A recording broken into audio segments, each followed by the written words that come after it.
فکر میکنی خشونت، کشتن، سربودیدن‌های داعش اشتباه بوده؟ شکی در اون ندارم. این گونه حرکت‌ها مثل اعمال کمونیستی بود. از یه طرف در منبر نمیتونم مدعی اسلامی باشم که سرچشمه رحمت و برکت برای همه انسان هاست، اما در زیر اون سربریدن و کشتن باشه.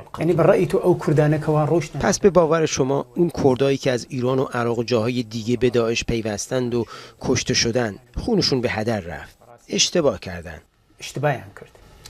خودشون در تعیین راهشون آزادن. ماموستا، شما یک فرد عادی نیستی، یک روحانی هستی، فقه اسلام رو خوندی، تاریخ بلدی. آیا به باور شما صدها جوان کردی که به داعش پیوستند، در کوبانی علیه کردها جنگیدن، در سنجار و کرکوک پیشمرگاه‌های کرد رو سر بریدن، شهیدن یا خونشون به هدر رفت؟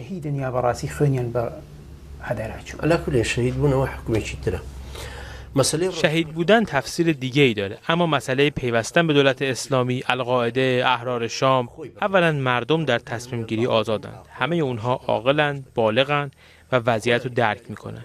از جواب دادن داری تفره میری، میترسی عقیدت رو بگی و اینجا دوباره با مشکل روبرو بشی؟ نه، به جوابم گوش بده. من نگران مشکل نیستم. همه اینها رو در دادگاه اینجا هم گفتم. پیوستن این افراد به دولت اسلامی یا کمک به گروه‌های جهادی اشکالی در اون نیست. اگه به دولت و القاعده بپیوندن یا احرار شام و طالبان، اشکالی در اون نیست. اما شما که به دولت اسلامی پیوستید، نباید به غلام امیران و اونها مبدل شید و به آلتی برای کشتن من و دیگران. اشتباه کار در اینجاست که با سایر گروه‌های جهادی می‌جنگید. کردهایی مثل خطاب الکردی که به داعش پیوستند و در کوبانی علیه کردها جنگیدند، عملشون اشتباه بود؟ نه، کرد و عرب نداریم. کردها مرتد بودند. کردها مرتدن؟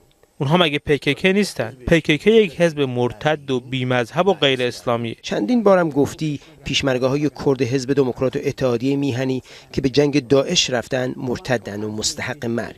اما تو حاضر نیستی بگی کسانی که به همراه داعش علیه کردها میجنگند مرتدن. نه، مرتد یک حکم شرعیه. به خاطر این کشتار در کوبانی اونها مرتد نشدن. جنگ دو طرف است. یک طرف گروهی سکولار و بیدین و طرف دیگه مسلمانانی که سلاح برداشتن. هر دو هم دیگر رو میسوزونن. این او رو میکشه و او این رو. اما من نمیتونم برای این رویارویی بگم این عمل ارتداده. مگه علمای اسلام به حجاج ابن یوسف ثقفی که 120,000 نفر رو کشت میگفتن مرتد؟